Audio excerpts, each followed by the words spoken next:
10 సంవత్సరాలలో కనీసం 1% అన్న సచివాలయానికి వచ్చి పరిపాలన అందించినటువంటి చరిత్ర మీ మామకుందా? మీరా మాట్లాడేది ఈరోజు రేవంత్ రెడ్డి గారి గురించి?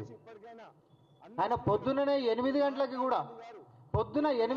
కూడా అధికారులతోటి రివ్యూ అని చెప్పి ఈరోజు మనకి మన సీఎంఓ కార్యాలయంలోనైనా లేకపోతే వాట్సాప్లలో వస్తున్నటువంటి సమాచారాలు ఏడ చూసినా కూడా 8 గంటలకు కూడా రివ్యూలు చేస్తున్నటువంటి ట్రాక్ రికార్డు మాది.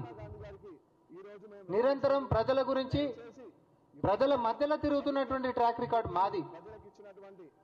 ప్రజాభవన్ నుంచి సమస్యల పరిష్కారం గురించి అని చెప్పి ఈరోజు ఒక కమిషన్ చైర్మన్ని తర్వాత ఒక ఐఏఎస్ అధికారిని అక్కడనే కంప్లీట్గా కూడా పెట్టి ప్రజల సంక్షేమం గురించి మనం మరి సమస్యలు తీర్చాలనేటటువంటి పరిపాలన అందిస్తున్నటువంటిది ప్రజల ముఖ్యమంత్రి రేవంత్ రెడ్డి గారు. ఇంటికాడనంటే కిలోమీటర్ అవతల ఆపుతానంటే ఆడికించి ఆడికి నడుచుకుంటూ పోతారంట. రండి హరీష్ రావు గారు, మీరు ఎప్పుడు వస్తారో రండి, నేను తీసుకొని పోతా.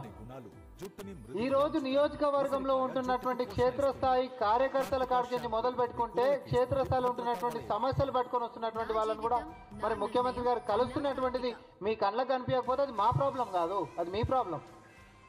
అదే మీ చరిత్రలో ఏముండే?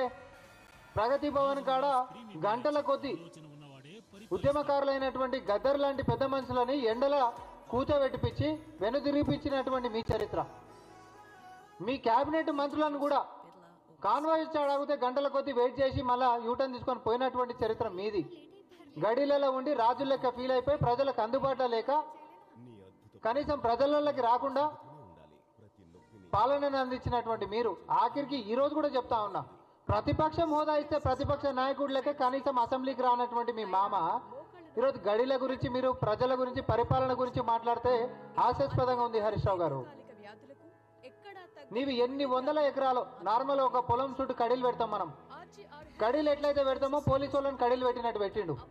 నువ్వు 10 సంవత్సరాల అధికారంలో ఉంటే కాపలా లెక్క కడీలు ఉన్నట్టు పోలీసు వాళ్ళని ఆడబెట్టి కోట్ల రూపాయలు ప్రజాధనాన్ని నీ పహారగార్చనీకే పోలీసు వాళ్ళని వాడుకున్నటువంటి నీ చరిత్రకి